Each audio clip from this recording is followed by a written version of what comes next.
words. And it's freighted. The word has a bunch of meanings that nobody asked. No, but they're going to define it. They're going to define it for you. As soon as they put that label, as soon as you accept it, they're like, good, we captured them. Good job. Good job putting that label, that little name tag on yourself. You thought your name was Jonalyn, but your name is really Rachel, because we're going to, in our dictionary says Jonalyns are all Rachels, and Rachels deserve the gas chamber.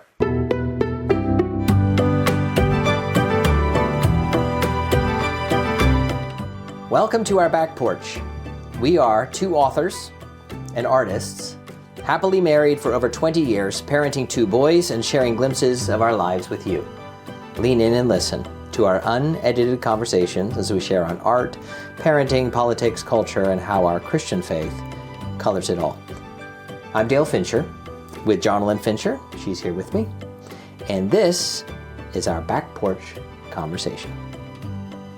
Today's conversation is about, well, let's do a little segue.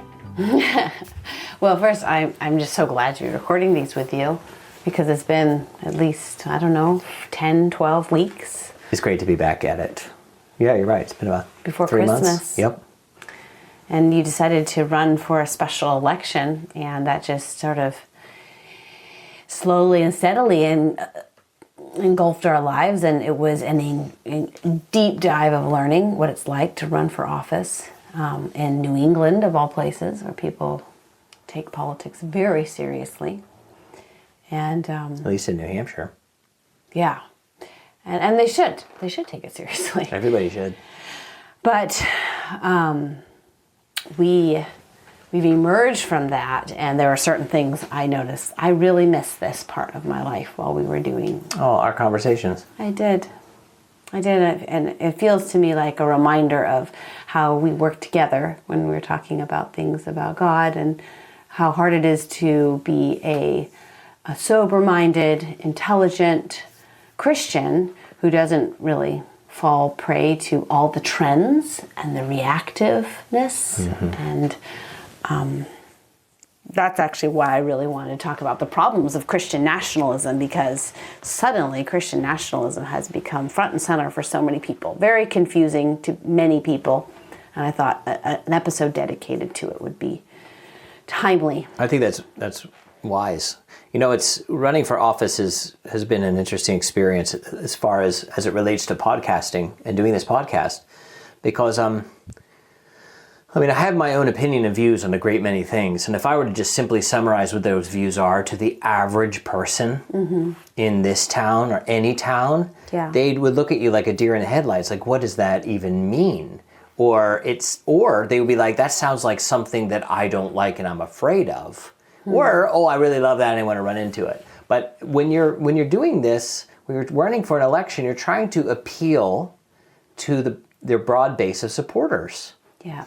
And so you touch lightly on a lot of topics, and you keep it simple, general audience stuff, which it makes a lot of sense why you have to, and because you don't have to explain all those things. For those who are interested, well, yeah, you have these like one-on-one conversations or special events where you talk about it and drill down into it. But in general, the messaging is simply, here are the most important parts of this election. Get behind me so we can get things done. Doing a podcast in the middle of that makes it difficult, because we're doing a deep dive into something that a lot of people may not understand yet, or people who are your opponent, they're out to find whatever they can about you, and they could easily just take a snippet of one sentence that we're saying right here, twist it to mean something else entirely, and blast it out there on the airwaves to hurt me. Well, that's what I learned. And the people who support me. In watching you, is you were very careful to not talk about the controversial issues, and it didn't matter. The bad actors on the left chose to take the good things that you said and edit it to make you say the opposite of what you believe about all kinds of things. And sometimes they just make stuff up. Sometimes they would make stuff up. Just make it up. Incredible, slanderous, wrong-headed, nasty little hobbitses. Yeah, really mean things. And so that made me realize, like, okay, you can try to dance so that you don't hurt or you don't offend anybody, but with people who want to make you look bad, they're going to find things that you have said that are good and twist them. That's exactly right.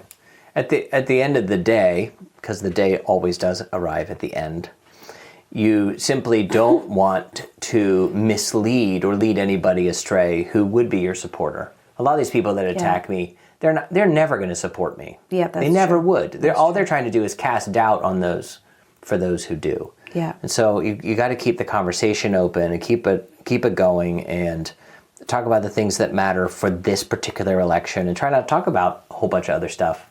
Yeah. While you're running. 2 big things I took away from your time running was people want, because you won the primary, but then you lost by a narrow margin. You lost the general. The general. People afterwards wanted to tell you why you lost. Mm-hmm. And every single person I've talked to has a different reason, mm-hmm. which tells me that nobody actually knows. I know. Yeah. I'm just kidding. No, you do know. You do know the actual reason. Everything is a working theory. But what I'm trying to say is people want to feel like politics and influence is very clear. If you do these 5 things in life, this will happen. But when you walk humbly with your God, like it says in the scriptures, you have to come back to the reality that influencing the world for good is not a formula.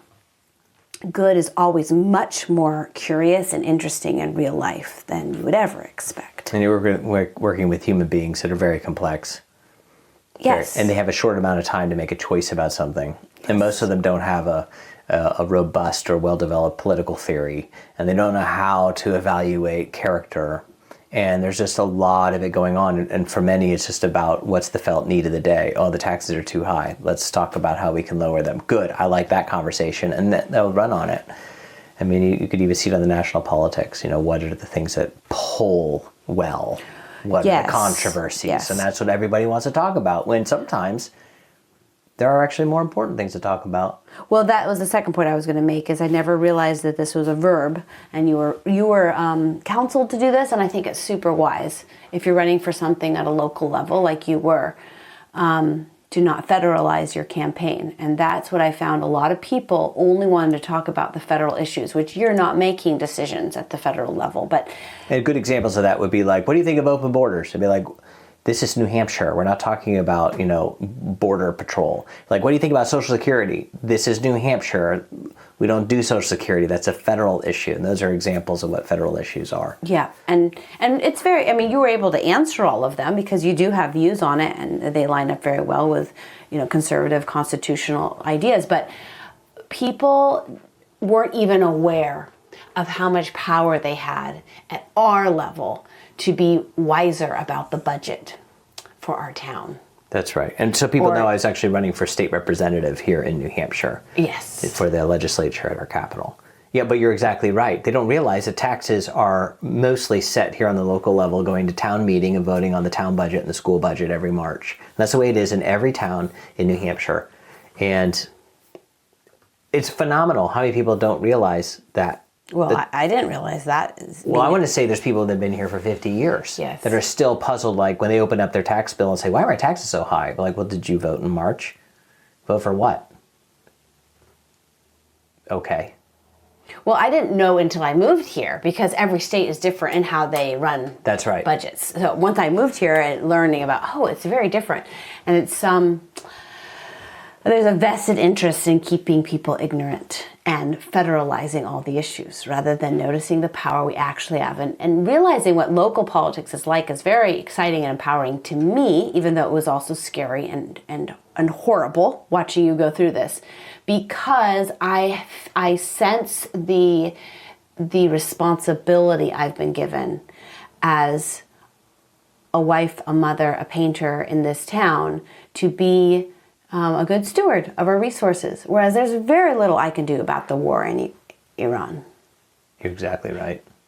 But we can focus on that pollution coming out of the pipe downtown going into the lake. Yeah. And we can focus on, whether or not we need to remodel the community center. And we can see fix why the sidewalks. Some people who say they want to help with pollution are actually lobby groups with ulterior motives, masking their bad acting behind cleaning up the environment. That's right. We can see it more easily because we know them. Yes, on a local level, you're right. And a lot of the lobby groups, they make good money by having a crisis out there. So you give them the money, they churn it through all of their staff and supervisors, and then 25% of it goes to the actual issue in play. So there's a lot of incentive. We ran a nonprofit. You saw it in nonprofits. The incentive is largely to raise money for salaries. Yeah. You're manufacturing an industry, not based on people receiving a product that they're paying for through donations. And a lot of the government and a lot of these lobby groups operate that way. Yeah, that's right. Well, one of the things people are so deceived about is this word, this phrase, Christian nationalism. Mm-hmm. And I hope I can just share as like the sort of the ignorant one right now about like how people hear this word. I think. Yes, and it was a word, and one of the reasons we want to talk about it is that I was accused of it in the middle of this campaign. In fact, sometimes I'd be accused of two opposite things at the same time in this campaign. Like Dale is a libertarian who, in many ways, even a libertarian, like anything goes, just destroy the government, like an anarchist, all the way to being a Christian nationalist. And people say, you're a libertarian Christian nationalist, and those two things don't go together at all. But in people's minds, it's like, I just need a hook to call this person bad. I need a smear campaign. That's right. These words. So hopefully. Talking about this is not for the people that would never support me or support anybody that's like me. Talking about this is so that that we clear up the cloud of confusion for people who otherwise would support a good candidate. Mm-hmm. But when this label's attached to them, they might say, oh, it doesn't sound too good, especially the people that are more in the mushy middle. Mm-hmm. Like, it doesn't sound good, I think I'm going to go the other direction. And be like, wait a second, it doesn't sound good because somebody applied the label to a good man or woman, and they're making you afraid.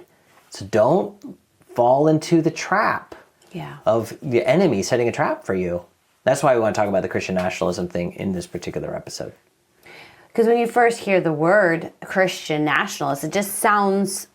If you don't know, it sounds like it's just somebody who is a Christian who loves their country. Like, I think people are confused if they haven't thought this through. Like, oh, anyone who's patriotic and a Christian is a Christian nationalist. Well, that ends up kind of capturing the entire right wing of politics. And a lot of the left, too, because there's a lot of people on the left who love their country and are Christians. So the word cannot simply mean that. It can't simply mean that. I'm sitting over here nodding in agreement. Can't see the nodding on the microphone. No, it can't. And you saw the word. It basically just kind of sprung out of nowhere when Trump was elected the first time. And it was like, nationalism. He's a nationalist. It was like, oh, whoa. What? Hitler was a nationalist. Hitler. And it made everybody afraid. Hitler, fascist, and then Trump. As it kept going over the last 5 years, and especially since Trump was elected, the word Christian is attached to it. So whenever you see these new phrases come out, it's like the word white supremacist. I remember when that was being tossed around, during Trump's first term. I was like, what? I haven't heard that phrase in my lifetime. I knew what it was, but I haven't heard it in my lifetime. Why now? Used as a pejorative, like so rampantly. And that it's everywhere. Mm-hmm. Why now? Why this? Because it's a political operation. People have to understand there are real political operations out there. And with social media, there are huge networks of people that are all working together through journalists and lobby groups and even paid influencers to all amplify certain themes in certain ways. And they are talking all behind the scenes.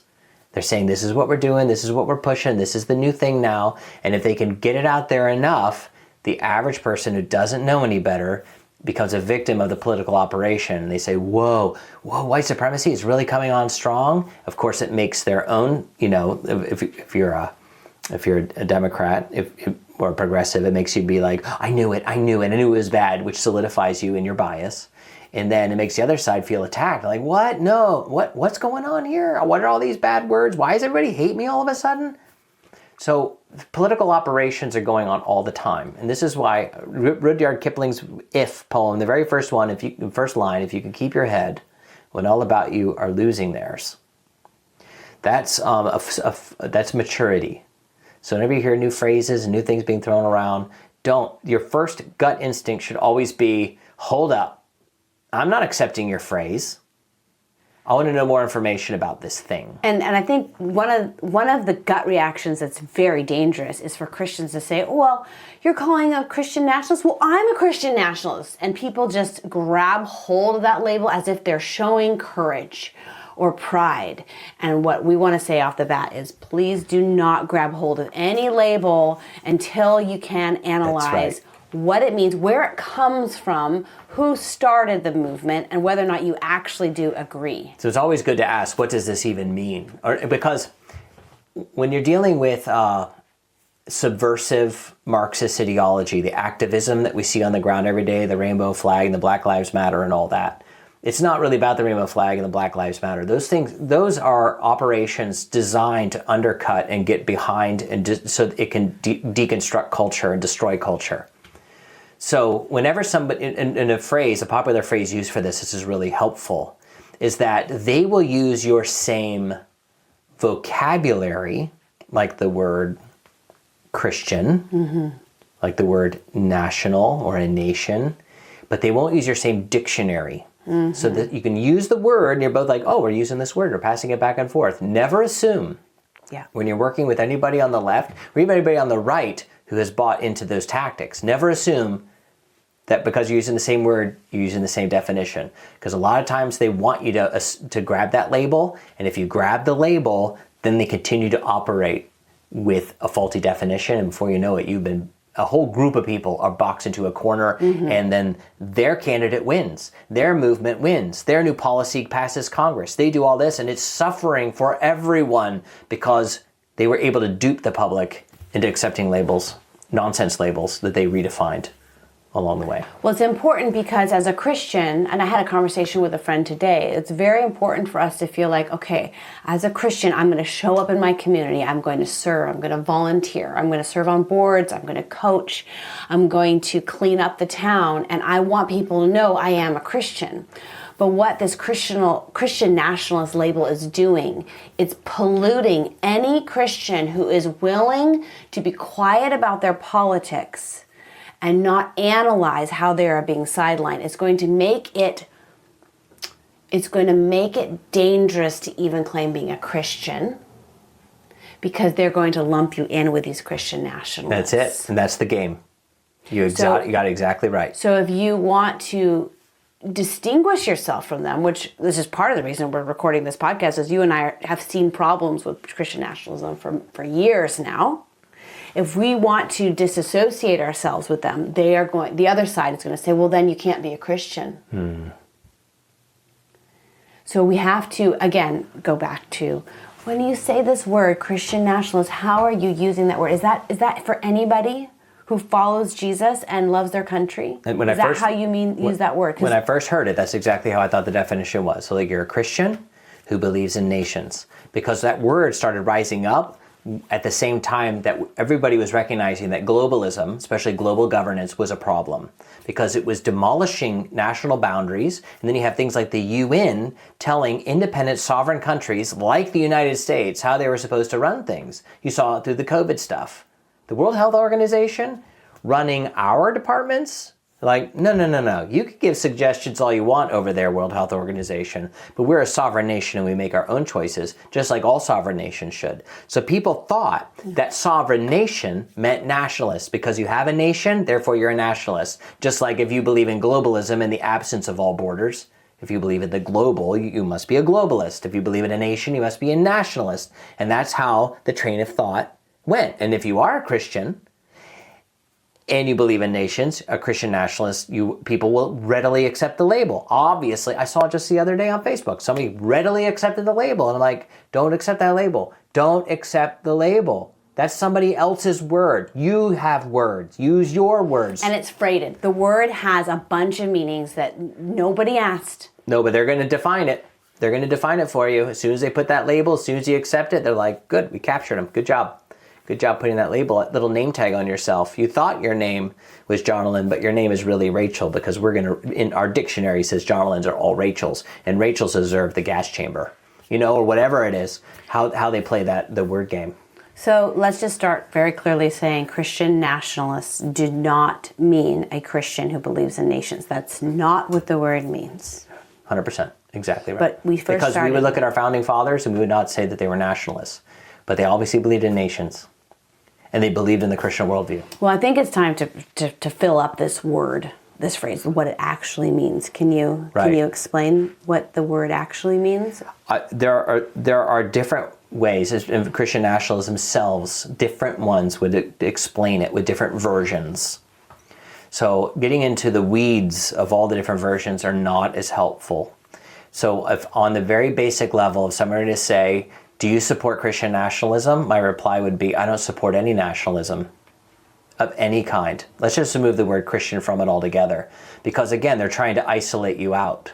So if you say, I don't support any kind of nationalism, whether it be white nationalism, black nationalism, Nazi nationalism, the socialist nationalism, any nationalism, I don't support it. Okay. So, I think what is nationalism? Yes, that'd be great. Nationalism is the view, and again, different nationalists would say, like, that's not completely accurate. I know, I get it. Thanks for listening to the podcast.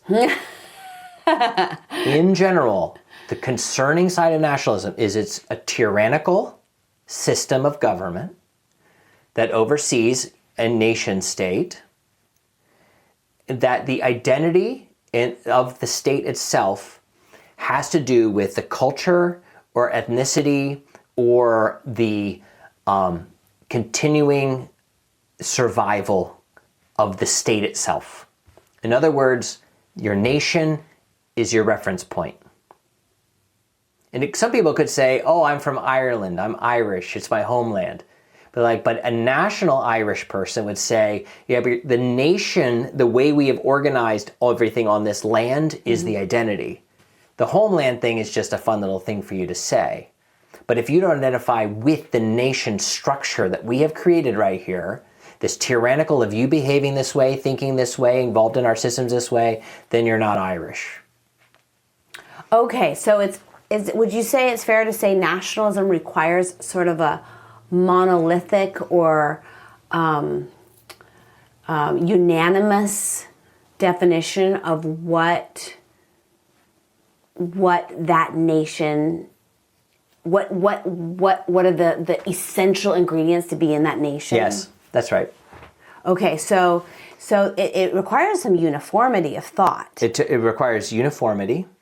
So that's why when people say Christian nationalism, besides saying I'm against all kinds of nationalism, the second thing is to say which kind of Christian. Are you talking in Protestantism, there's 20,000 different denominations. Which denomination is going to be the chosen one of this one? Is it going to be Baptist? How about Presbyterian? How about Congregationalist?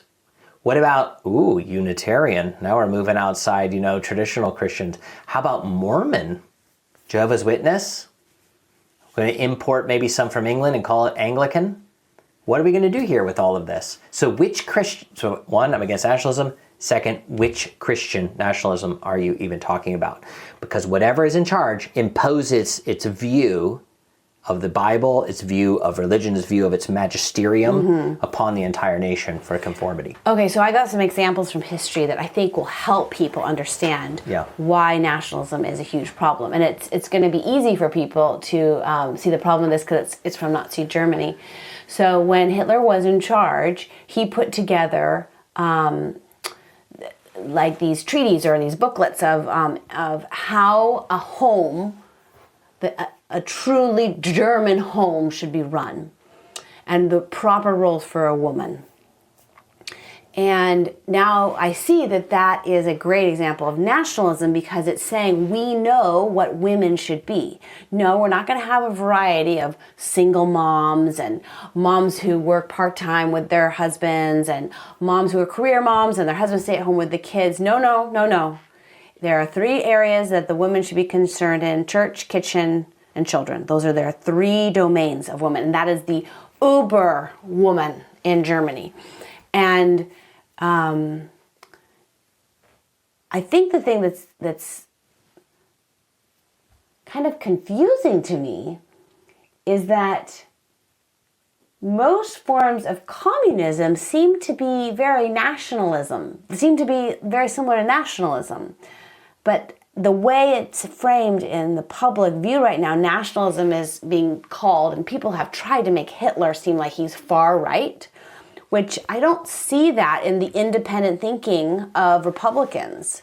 At least I don't see most Republicans. That's part of the reason it was so hard to get unity among the Republicans in our town. They are so independently thinking people, and they do not have one way to do everything. They love variety. In fact, I would say Republicans value diversity, true intellectual diversity, much more than Democrats. Democrats put diversity as like beautiful and diversity is what makes the world wonderful. But I don't see a lot of diversity other than maybe ethnicity among Democrats. Anyways, I'm kind of going off on a lot of diversity for here. them is a subversion tactic. It's just taking whatever the established norms are and then proclaiming diversity and then choosing all the things that would deconstruct it. Yeah, I definitely It's designed. see that. It's not saying we're trying to take the norms and make them better. We're trying to take the norms and destroy them. Yes, I agree at core. That is why they value diversity. So having different ideas of trying to arrive at the truth of things for a great many progressives is like, why would you do that? But we don't do that. That's not our goal. It's not our aim. Our aim is always power. So what I back to my example in Germany, I think the reason you see so much power and focus is that Hitler set up a nationalistic state that I think was actually called socialist, but it created this incredible engine of the military complex that was able to take over the world because there was only probably one right way to do the military, right? Well, what they thought was most efficient so they can accomplish their goals. But I love that you actually said it reminded me a little bit of communism because that's nationalism and communism have a lot in common. So that in and of itself should like turn on a little bit of a light bulb to say, wait a second. What exactly is the difference between right and left? And who is defining this? I bet most people, if you were to say nationalism is right wing, if you were to say, who told you that? Mm-hmm. They probably have heard the messaging for the last 10 years that it's a right-wing thing. Wait a second. And globalism is the left wing, and nationalism is the right wing, and these two things are opposed to each other. But who told them that nationalism was the right wing? Because nationalism is actually left wing, because it's not between globalism and nationalism. The left and right wing in the United States is in many ways today between collectivism, the collective, which is more valuable, the collective, that's left wing, or the individual, that's right wing. Nationalism is collective. Communism is collective. Both of those say that the group, the nation, or the oppressed group, or whatever, has predominance and is more important than the individual. And if an individual gets in the way of that, the individual is expendable. Mm-hmm. So it's okay to send them off to a gulag or a concentration camp or anything, because we are advancing our identity, our mission, our cause. And the cause happens to be whatever the collective decided it to be. Mm-hmm. Right. That's why democracy is such a damning thing in the middle of all this, because you can have a democracy with the socialist, democracy with the communists. It's the gateway to it, because the gateway is the will of the people. And we brush over that one word will and say, it's the will of the people. Democracy is the will of the people. We vote to find out what the will of the people is. Like, what's most popular? But the key phrase, the key word in all of that is the will. The will to power. The will to social construction. Whatever I'm choosing is the way things are going to be. The will to exterminate the unwanted people. The will to tax the rich. The will to get rid of the bourgeois so the proletariat can rise. The will to trample other countries for the sake of our own government, for the sake of our nation. The will is such a contrast to the Declaration of Independence, which we would call right wing, which is not about the will, it's about the human being in his ontology is created by God with the utmost value. And to violate the unalienable rights of a human being is to rip at the very fabric of the universe. You have defied all of reality as soon as the individual is expendable in light of the whole. So for like our founding fathers, they would say the individual is in community with individuals, and you cannot trample any individual in the community. You have to learn to get along together without trampling. And what's the goal? The goal is we don't know what the ultimate goal is. We just continue to get along and work and create and make things together without trampling each other. And eventually, it turns out that when you do that, you start entering into agreements and contracts and cooperation, and then people are incentivized to say, I want to build this because it'll bring about this, and another guy says, I want to build this because it brings about that. And before you know it, everybody's kind of working together, and civilization is being born. For the nationalists or the socialist, it is all centralized planning. This is the outcome that we want down the road. Now we're going to orchestrate all the cogs in the machine in order to get there. If any cog is not working, you toss the cog out, you find another cog that's willing to do it. If people are operating out of fear or love or what doesn't matter, all that matters is that they're working for the will of the people towards that destination that they willed into existence. Both nationalists and communists have that structure in common. What makes it very deceptive is that, hearing you talk about this, I would say the left has become the party that tramples individuals. It's the trampling party. No doubt. And the right has become the Look, they don't believe in unalienable rights. Again, they'll use the word, but they don't have that dictionary. They don't believe in the ontology of man. Man literally, if you were to really press them on it, man evolved out of the slime. Man does not have intrinsic value at all. There actually is no God. If there is a God, we just use the God concept for our pragmatic well-being. Not that there is a God whose purpose we have to follow. So when it comes to trampling, it's like, well, if you are in the way of the goal, the trampling is good. Because the goal is all that matters. That's why the ends justify the means for a progressive. They'll use different vocabulary when they're running for elections or at the microphone. They make it sound all pious and religious and wonderful to appease the conscience, but they're operating on a different dictionary in order to move you towards that goal or be left behind. And you saw it with the COVID stuff. It stood out sharp relief. They're willing to censor you, shuffle you around, force you to wear masks as a ritual, and on and on and on. The woman who just beat you in the election was a big proponent of mask wearing and forcing children to wear masks and not honoring the individual in service to quote unquote public safety. And they use subversive language. I mean, they're all part of that. My opponent was also all part of these protests that are out here every week for the No Kings protesters. And they have all sorts of signs, calling people Nazis and fascists, talking about the French Revolution and using guillotines on people who they disapprove of. And hating on anyone who supports Trump and calling Trump names. I mean, it's a sharp it's not difference. Honoring individual rights in our town even. No, but they'll hold up a sign that says be kind. And the reason they have to say that is they're trying to get out in front of people who are actually kind. So if they can own that word, be kind, be kind, be kind, stop the hate, stop the hate, stop the hate, then everybody who actually is kind, that's not in agreement, is unkind. Everybody who's actually stopping real hate against evil, injustice, unjust things, they become bad guys because if they say hate, stop the hate and be kind enough, then they get to own the words and redefine them for you. And that's true communism. It's sinister. It's the will to power. It's owning all the language, which is why, for me, I feel such a disconnect in those stores that have all the collectivist Marxist propaganda that's become sort of the rallying call of the woke left. Water is life, love is love, no human is illegal, and it's basically it's every one of the platforms of the far left. And when I see that at a business, I'm not even going to call it the far left. It's just it's progressive ideology, which is a form of Marxist collectivist ideology. Okay. When we say far left, it means that these are extremists, and they're not. They're mainstream. It has become mainstream. It's 100% mainstream. And in fact, it's so mainstream that people who disagree with it are considered far right. I see. Then thank you for correcting me on that. It's deceptive, though, because in the desire, let's see, how do I put this?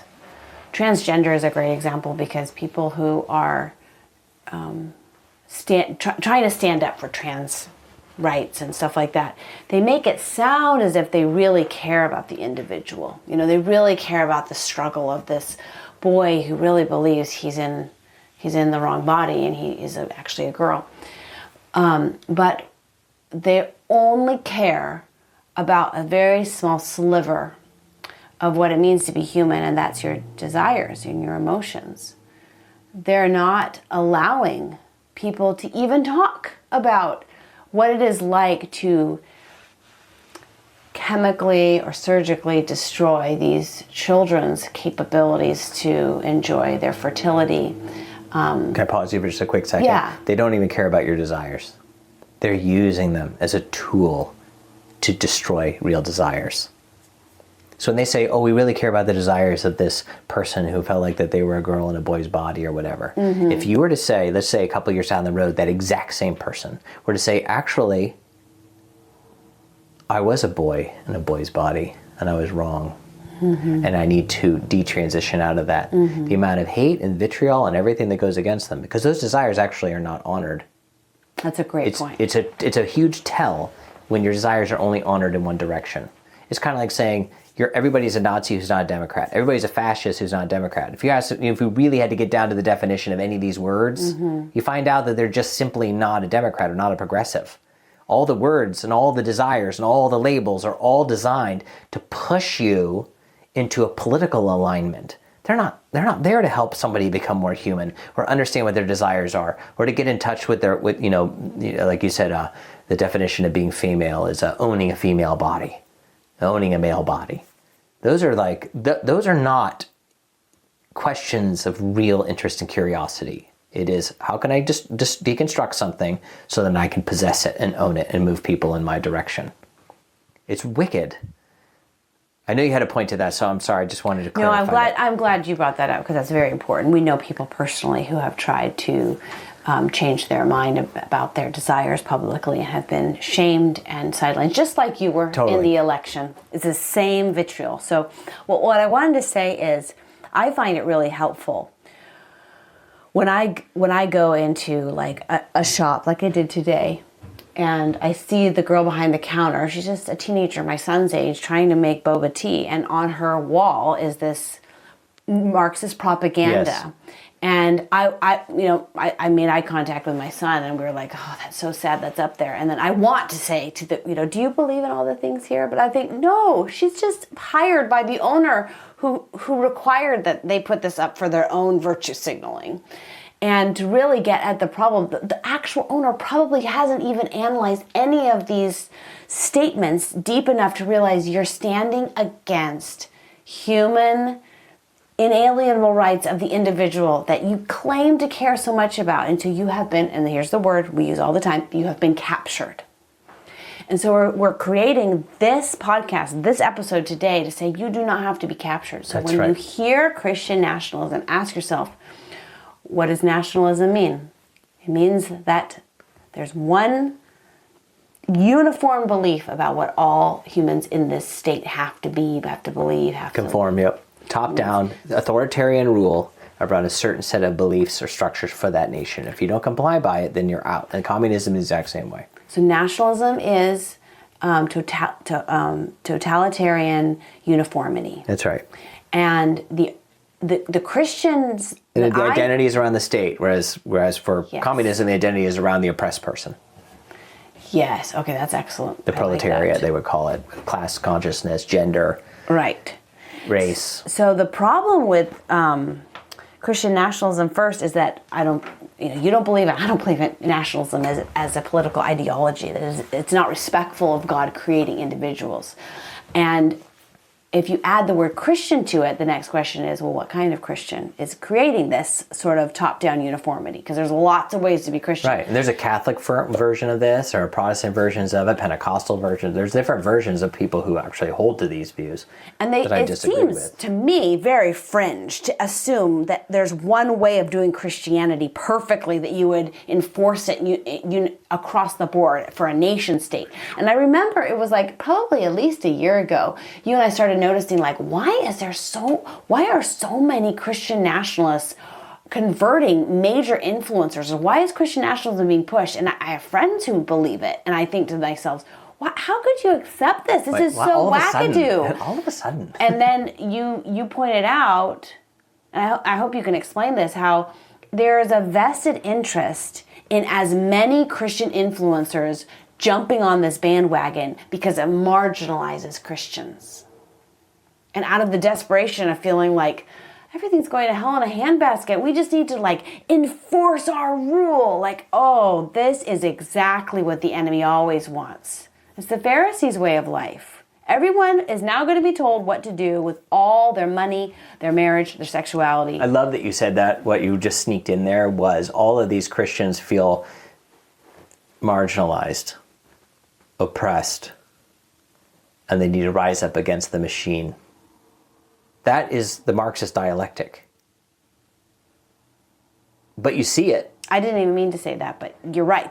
So when I'm just Christians saying, you're describing yeah. the attitudes people have of we need to just who right. cares? To hell with all these people. We just need to unite together and really force this thing to put all these people in their place. So you sound just like the Free Palestine Columbia University student. Same phrases, same words. Just change a few words out in the sentence structure, and you have your own rally, your own protest. So that's an issue.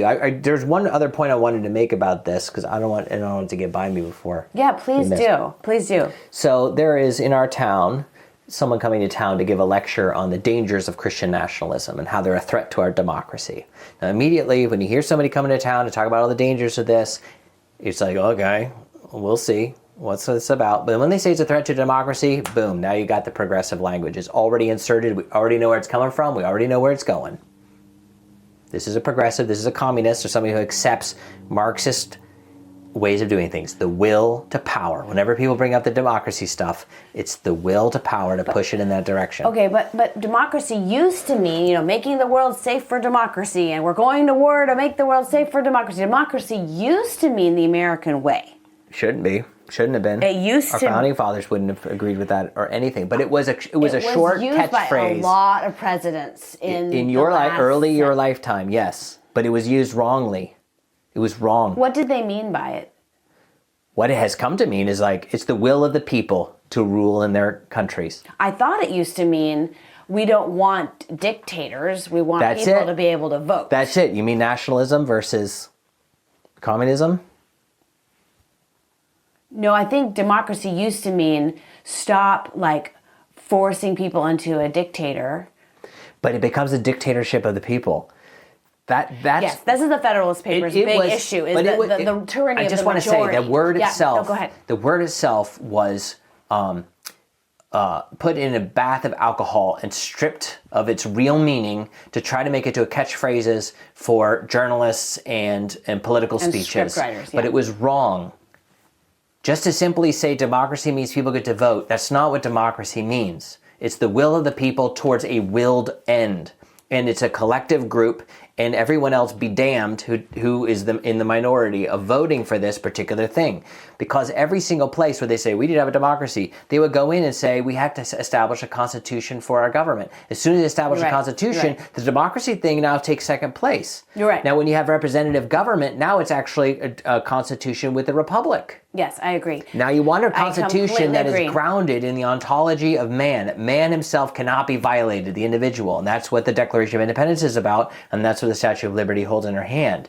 If you start to form any government like they did in France, talking about equality and destroying all the institutions, and it's not built on the ontology of man, but on the will of the people, it leads to heartache and bloodshed and collectivism and a bunch of stuff you don't want in your life. It's a horrible, awful life. So, when I go to see the flyer and it says we're going to have a talk on Christian nationalism and so we can save our democracy, it's so you could save what? Okay, you're already using the buzzwords. When anybody ever hears that, you need to put up your radar and be okay, you're already revealing your agenda. Everybody who says democracy to now is a progressive. And by progressive, I mean some form of Marxist ideology that they have bought into for the will of the people so that they control everybody else by subverting the culture that we're in and have an oppressor tax the rich, everybody over here is oppressing me kind of narrative.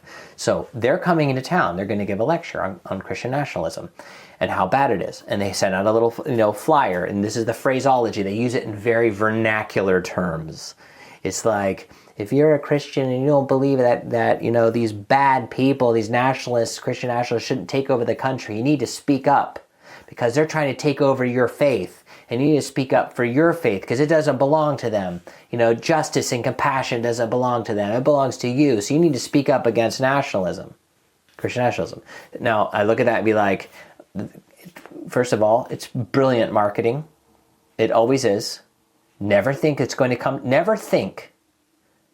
devil's going to come to you looking like the devil. He's always going to come to you dressed up. And it makes perfect sense on a piece of paper. You're right. I do need to stand up. The devil always comes as a good cause. As a good cause. And I need to stand up. I do need to speak out. Yeah, Christian nationalism doesn't know my faith. I agree with that. Of course they don't know my faith. I understand the Bible. I understand the history of the Bible. I understand, to the best of my ability, the Western civilization. I understand the ontology of man. I understand the philosophy of things. So all of that, all put together, I have a coherent worldview on all of that. I'm not a Christian nationalist, but I am a Christian. But what is this person coming in talking about Christian nationalism? Oh, they're part of the New Hampshire Alliance of Churches. Probably not getting the exact straight. Council of Churches. Okay, so I go on their website. Oh, front and center, first picture, very top. Kids walking along with the rainbow flag. Oh, isn't that curious, huh? Oh, they've already co-opted Gender Christianity Marxism. for themselves. That's it. The Marxists co-opted Christianity. So they're basically showing up in Christian dress. Again, they're using the word Christian, same vocabulary, but it's not Christian. It's Christian face, like blackface. Dictionary. They're taking and co-opting. It's Christian face. So they're coming in to tell you about Christian nationalism and democracy. And they're going to beat on Christian nationalism. So can I. I could beat on Christian nationalism as well. But isn't it ironic that you have one collective group, the progressive Christians, hammering on another collective group, the Christian nationalists? Both of them are collectivists. I don't agree with either one of them, and I think both of them fall very short of the word Christian. Yeah. But by giving a workshop on this, and this is the turn, by giving a workshop on this, people in there would say, I denounce Christian nationalism, and the only option is Christian Marxism. So they're trying to play the dialectic of pushing you and saying, are you Christian nationalism? No, then you have to be a Christian Marxist. Are you against the LGBTQ agenda as a Christian? Well, I know Christian nationalists are. We're like, well, I don't like Christian nationalism, therefore you have to be for LGBTQ, which is gender Marxism in some sort of compassionate Christian dress. Most people are standing outside watching this little game go on, but that game is not little, it's big. And they're trying to capture more and more unwitting, unaware Christians to say, well, the only option for being a Christian nationalist, and it's painted in a way that everybody who's not a Democrat is evil, everybody who's not a Christian nationalist has to be a Christian Marxist. And even the way they talk about it, justice and compassion. They totally water down Jesus to the bare nothingness. Redefine Christianity and then claim everybody who's not a Christian nationalist is one of us. And that's a dialectic in action. Both of them are actually marching in lockstep, both sides, into a collectivist utopia that has nothing to do with reality, nothing to do with the unalienable rights of the human person, nothing to do with being made in the image of God where you could stand your ground and God is here with you. It has everything to do with the will to power of some sort of utopia that they have, and they literally are linking arms like brothers. And the Marxists want to do it with the nationalists. Let's use the nationalist play to get everybody to get involved in this seesaw tug of war. And if they can dominate that conversation in that way, that's how they plan on winning the midterms. Because they want to couch J.D. Vance as a Christian nationalist, and he has some of those tendencies. There's a lot. They have been amplifying Christian nationalist theologians in the country who would all be little fringy, weird things over on the side. Suddenly, they're amplified in the last year. And funny, almost like a midterm is coming up and they want to demonize all the Christians because evangelicals are a major voting bloc against Democrats. They're trying to capture them, move them into the dialectic, getting them to denounce Christian nationalism so they can be more favorable to the Christian Marxists. Meanwhile, you and I stand on the side going, both of you are wrong. Both of you are just devilish, no matter what it is you're doing. And I will stand up for my faith. But it's going to be against both of you because neither one of you understand the deep roots of what this faith is about. That you can be a Christian and you can be in a nation and you can love people and you can promote goodness and truth and liberty and loveliness even inside your nation without it becoming Christian nationalism. Thanks for letting me finish that paragraph. No, that was very helpful. What bothers me is there are Christians who say, oh, but I really care about compassion and justice. And I want to have the opportunity to tease out with them, is to ask them, when you say justice, who informs that? And what does that look like? Vocabulary dictionary, Yes. who defines it? Yes. If it's So what's the definition? So how are they defining justice? If justice means equity, the same exact amount to every person, regardless of their gifts or their calling or their desires, I do not find that in Scripture. I don't find that in how God acts with people. I will tell you, they don't believe in equity. I got to tell you that right off the bat. Okay. That is part of to trying to destroy civilization, because as soon as they get their way, equity is not what's in play. What's in play is that a few people will control a whole bunch of poor people. So they need the equity line in order to suck everybody's power away, so that only a certain elite group then becomes the leader. When they say tax the rich, for a communist, that means tax everybody. Because anybody who has anything is rich. Equity means everybody's poor, and Stalin gets to be your leader. And you can't do anything about it because you don't have bread. And you don't have a vote. But everybody has equity. So it can't be. That's the game. That's the game of what they're after, is trying to flatten and disempower people. Because the collective, again, is more important than the individual. Well, I was definitely raised in a family structure that believed in collectivism, because I find myself kind of shocked every now and then when we're able to do things. Like when you were able to run for this position and you were able to say boldly things that I know we believe, I was almost looking over my shoulder like, who's going to throw a rock at us? Like literally, I was afraid, because in my family, if I stuck my neck out about things that I knew the collective family group didn't agree with, I knew I was going to be forced into submission. If it wasn't in an intellectual argument, it was going to be an emotional manipulation, or it was going to be removal of my finances. And eventually the screws are going to tighten. And I think people don't realize in America how free they are to be able to be creative, to start businesses, to enact their own areas of where they think things need to be more just. They don't realize how free they are, and how whenever we say, well, the government really ought to, or they really should clean this up, what we're saying is we want less power with our God-given gifts, and we want to remove even our inalienable rights so that someone else can fix this thing that my social media feed or my friends or the news headlines told me is so anxiety-inducing that I can't handle it. I can't calm myself down enough.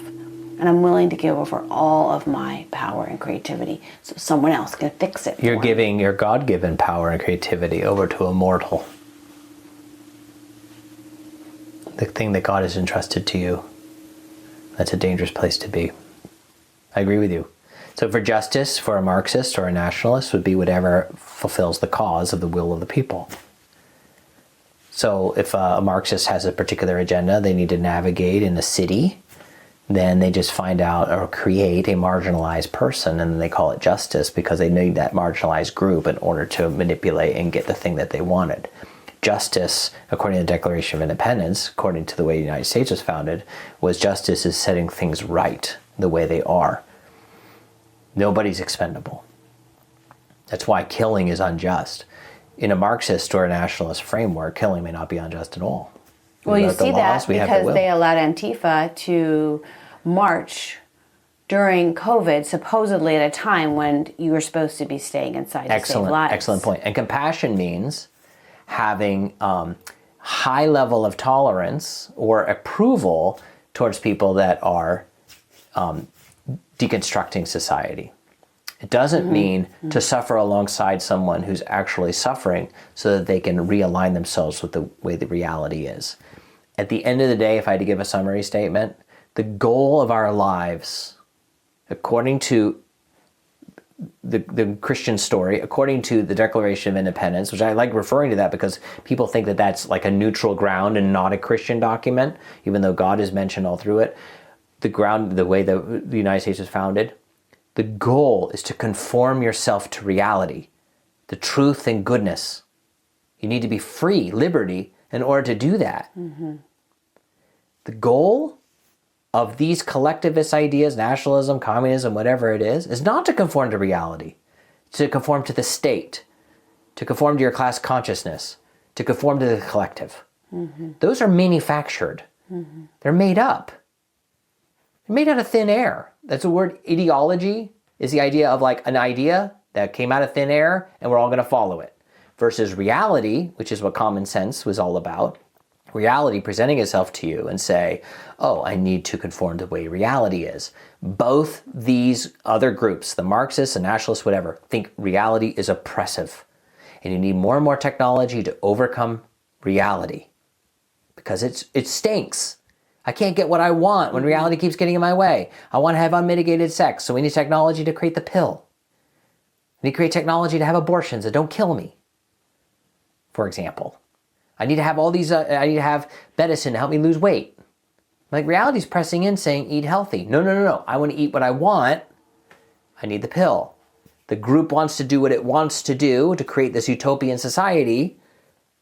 Reality be damned. And if you read That Hideous Strength by C.S. Lewis, you see a really wonderful impression of what it's like to live in this utopia ideology that's made out of thin air and everybody has to do it and conform to the technology versus reality and nature and the way God made things to be. The free life, the good life is always about saying, what is reality? How do I conform to it? How do I conform to the moral standards of reality? How do I live my life according to reality? How are my relationships according to reality? I don't need all these ideologies and all the trends and all the experts speaking into that. Yeah, there could be people who want to follow reality that are further down the road than we are that can give us what's called wisdom so that we can better have more of a head start into understanding the way things ought to be. But we don't need all these experts pulling us out of reality and moving us over into their matrix and into their fantasy. And so when it comes to Christian nationalism and the ones who are talking about it the most, which would be the Christian Marxists, the Christian communists, both of those are living in fantasy land as far as I'm concerned. Our goal is to live in the reality that God made, the reality we find in nature, the reality that the Declaration of Independence was based on, and run with that. So I denounce both of them, and my concern is that people will fall into the trap that it's an either or, and I say it's neither or. That's great. That's a great summary. I would like to take a moment before we finish up here and say I've seen people accuse us. Dale and Jonalyn Fincher, I'm like, why did they loop me in? Okay, yay, I got a mention, yay. Dale and Jonalyn Fincher are Christian nationalists. And I know they're trying to smear us. I know. It totally was that. They're trying to, and I love that you're saying it's neither. Yeah.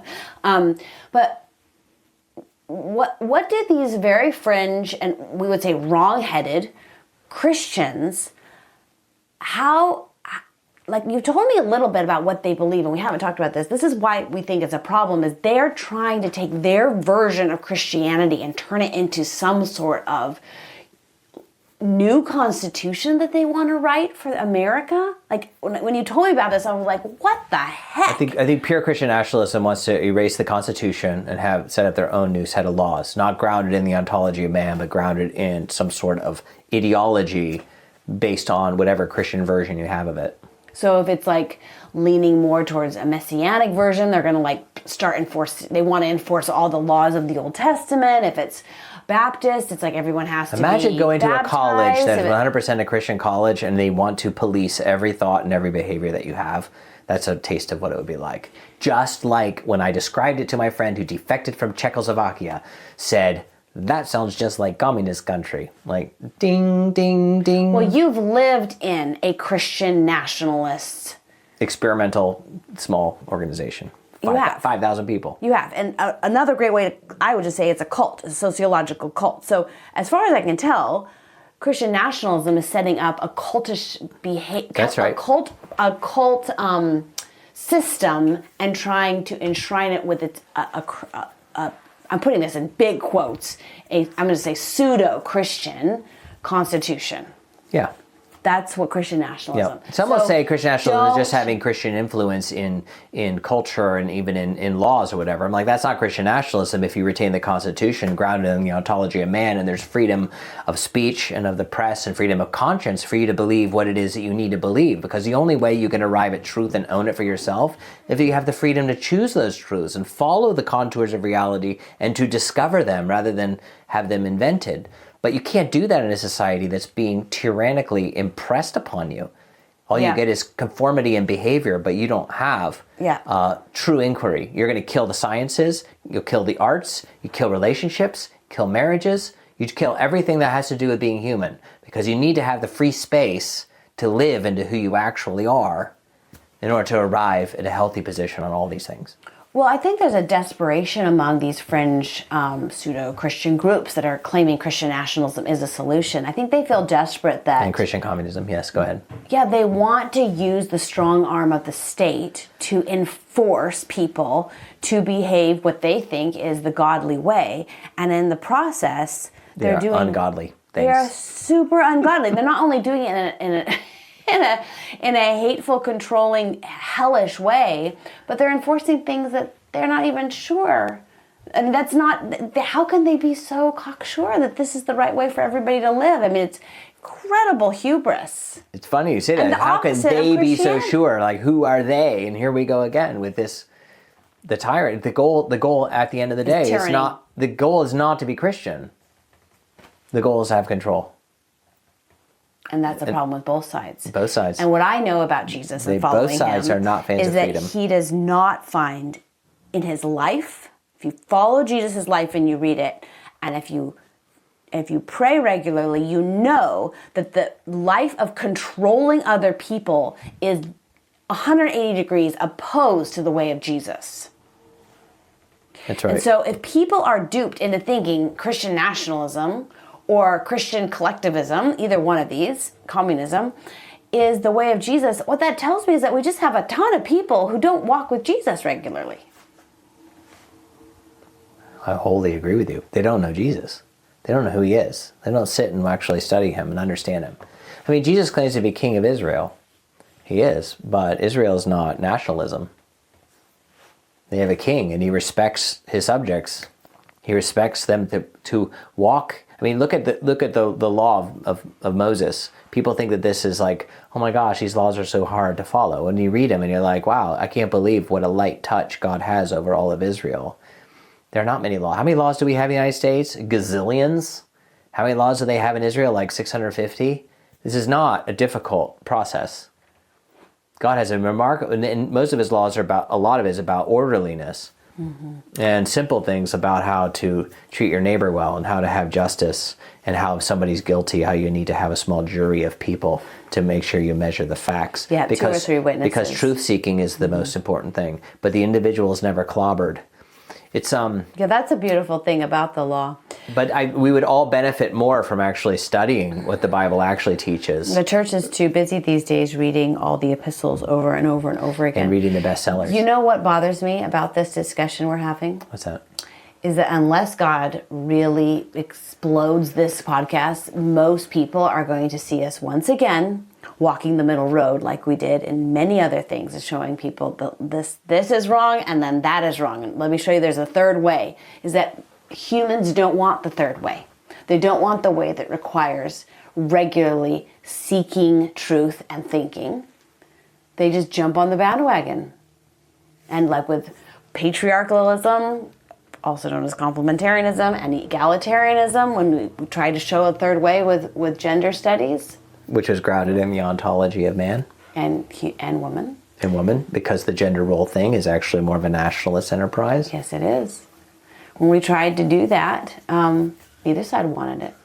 Nope. Neither side wanted my work or your work. It is okay, because we still speak truth and we still do what is good. Even if civilization crumbles. And seek freedom, even if nobody follows us. Because at the end of it all, I want to say, look, I held out my torch. And that's all I was asked to do. That's right. I can't save the world. No, me I can't even persuade the world. Me neither. It's really hard. People want what they want. But for those I'm not going down quietly. No, I'm so proud of you. I'm so proud to be married to you. It's the only option we have. You have to live faithful in the light. It's the only option you have. Yeah. Don't get duped by the darkness. Live faithful in the light. And don't be duped by the darkness that is telling you you can do more good and be more influential. If you'll just join them and just stop. Just accept the ring of power and put it on. That's right. You too can conquer Mordor. It's a deeply Christian understanding of evil, which is the party that wants to control. Don't side with it. Don't side with it. No. This was a very rich time of talking about this. I feel refreshed and ready to talk about it with all the people who will bring it up in my circle of friends, and I feel prepared. Thank you for this nourishing and fun episode together. I loved it. I'm really glad we got to start this up again. And you, oh listener, if you enjoyed this, please subscribe and give us a positive review. And to engage us as artists, you can go to jonalynfincher.com to see Jonalyn's work. And to hear stories of the Bible, you can begin that journey at livingroombible.com. We'll see you next time on the back porch.